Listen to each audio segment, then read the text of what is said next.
Saya Syaraya Romantika selaku dosen pembimbing.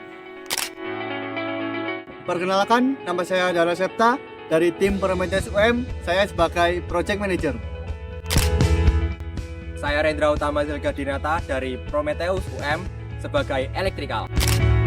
Saya Rahmat Jatuh dari tim Prometheus UM, saya sebagai Elektrikal. Muhammad Adam Firmansyah dari tim Prometheus UM. Di sini saya sebagai mekanik. Nama saya Irsyad Adi Karyadi, saya dari Prometheus UM, saya sebagai programmer. Sebagai negara kepulauan yang sangat luas, pengawasan laut Indonesia kerap menghadapi keterbatasan armada dan tingginya resiko patroli konvensional. Untuk menjawab tantangan tersebut, Kratos di Oceanos hadir sebagai kapal otonom berbasis kecerdasan buatan yang mampu berpatroli di perbatasan terluar. Yang mengandalkan sensor cerdas dan navigasi presisi secara real-time, Kratos di Oceanos dapat menjadi garda terdepan untuk mendeteksi ancaman ilegal dan situasi darurat lebih awal. Inovasi ini mempercepat respon operasi SAR dalam meniadakan resiko keselamatan personel, sehingga kedaulatan maritim Indonesia tetap terjaga secara taktis, efektif, dan juga tangguh. Untuk mewujudkan misi kapal Kratos di Oceanos, maka dimulai dari tahapan pembuatan lambung kapal. Pembuatan lambung kapal didesain menggunakan maksuf untuk mengurangi hambatan air dan mengefisienkan baterai. Desain dicetak pada bahan multiplex dengan metode laser cutting. Proses dilanjutkan dengan perakitan rangka, pemasangan bodi luar, pengamplasan, penembulan, dan diakhiri dengan proses pengecatan. Sistem kelistrikan menggunakan PSC 60 ampere untuk memberikan daya besar ke motor pendorong.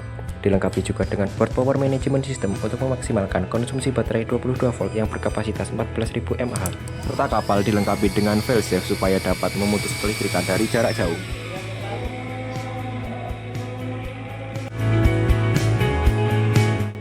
Setelah itu lanjut ke proses pemasangan 4 buah thruster, yang mana 2 thruster dipasang pada bagian belakang sebagai penggerak utama dan 2 thruster di bagian depan sebagai pembantu penggerak. Lalu motor dilengkapi dengan pelindung propeller supaya terhindar dari benda asing.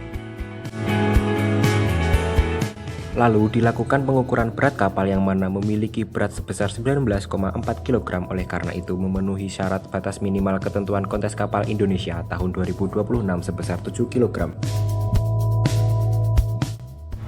Kapal memasuki tahap uji komponen yang meliputi uji respon sinyal, uji sinyal PWM, uji perangkat kelistrikan, dan uji program sistem kendali kapal untuk memastikan Kratos di Oceanos berjalan dengan presisi. Kemudian dilanjut dengan uji gerak kapal pada lintasan lurus dan zigzag.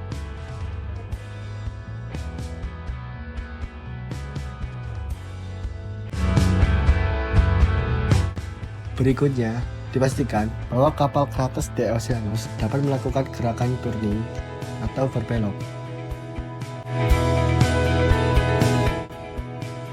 Pada tahap akhir, kapal Kratos di Oceanos akan melakukan uji coba yang sesuai dengan misi kapal. Kapal Kratos di Oceanos dilengkapi dengan website dashboard monitoring yang dapat diakses secara online. Kapal dapat bergerak secara otonom dengan memanfaatkan kamera yang diproses melalui YOLO versi 11. Koreksi koordinat kapal dilakukan menggunakan algoritma date reckoning dan sistem GPS RTK, sehingga dengan gabungan sistem ini, kapal Kratos di Oceanos dapat bergerak secara presisi sesuai jalur yang sudah ditentukan.